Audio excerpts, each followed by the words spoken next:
Gambia Police Force Press. I am Moud Musa Sisa, the Population Officer of the Gambia Police Force, and with me is the Commissioner for Interpol, Commissioner Paliu Jawara. And Paliu, you are welcome to the activity review. Thank you, Piero.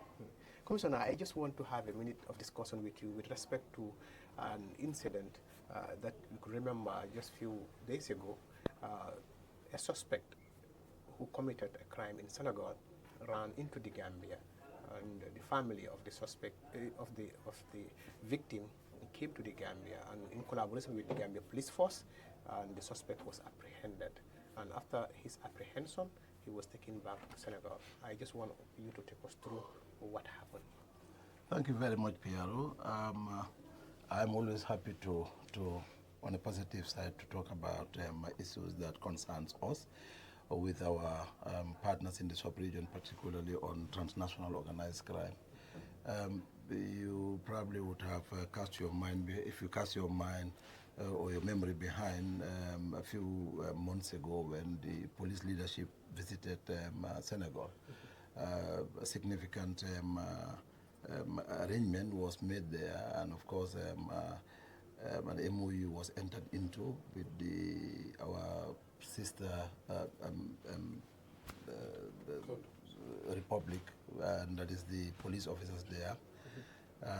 This MOU was signed between the two leaderships. This is to facilitate the transfer of prisoners, sharing of intelligence, and amongst many others.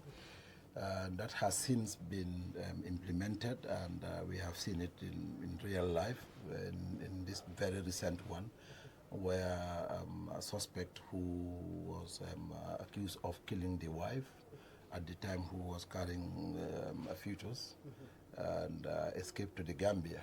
Of course, through intelligence sharing with our intelligence officers, we were able to locate him in and around the Burfoot area, specifically in Burfoot, where he was apprehended and then, of course, brought to Banjul police station and processed.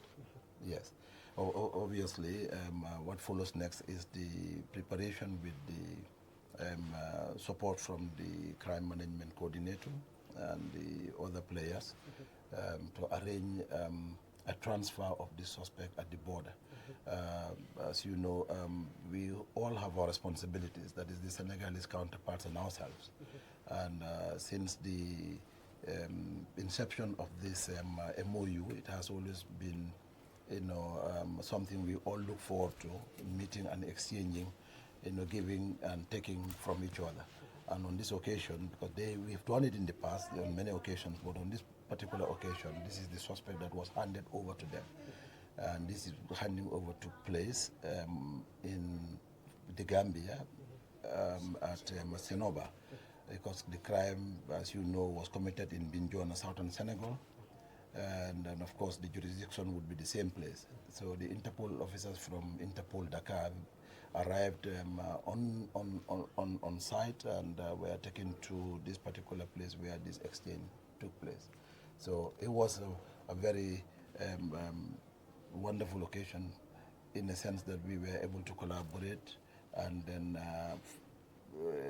considering the transnational organized crime in nature, we were able to collaborate as the two forces to be able to apprehend and hand over the suspect to them.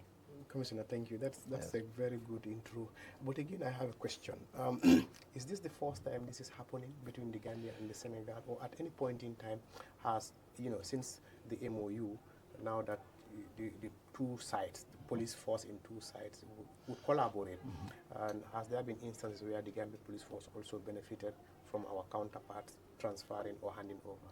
Yes, indeed. Prior to the MOU, there is history that we have had exchanges in the past, and this was just to reinforce that same history, and then of course reduce it into writing to have it in the form of an MOU. In the recent past, we have had the case of Ibu Seka, who was also accused of a similar thing, a suspected murder.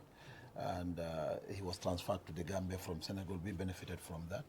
The case of Buba Drame, who escaped from custody, was also charged for a similar case of murder. He was at large, and both suspects were handed over by Senegalese to us. So in other words, we were reciprocating, and I think that was in good spirit. My final question would be, Commissioner, I can see this is important, to have this collaboration so that it's like, that it's not a heaven place for any of the criminals. So criminals would know that if I commit a crime in the Gambia, when I go to Senegal, I'll be returned, I'll be arrested, and the same thing. Can you just emphasize how important this collaboration is for us? The importance of this collaboration cannot be overemphasized. I've said it, we have the criminals, we have said to them, you can run but you cannot hide. The organization that is the Interpol, particularly in our sub-region, we are closely knitted together, and we work hand in glove every day. We share intelligence, and everyone seems to be benefiting from this. Yes, they may commit their crimes and run away, but we can always get them anywhere. And what I have experienced in the recent past and up until now has been a very close relationship, in terms of collaboration and intelligence sharing with them. So that has made life easy for all of us. So getting criminals now from other countries is much easier now, made much easier than before, because the red tape we used to experience is no longer there because of the police-to-police cooperation between the two countries. Thank you, Commissioner. What is your final word? My final word is for us to try to harness this wonderful relationship and ensure that we build on it and reinforce our resources together so as to be able to get positive results. We have to understand that crime is everybody's responsibility. Fighting crime is everybody's responsibility, but particularly for some of us who are in the front line, it is important that we realize that we have to cooperate and put our resources together. That said, we can always achieve the desired goal. Commissioner, thanks for having Thank you so much. Thank you so much. Thank Viewers, that was Thank the you. Commissioner Thank for Interpol, Commissioner Paliu Jawara. Thank Until we come your way again, thanks for viewing. Thank you.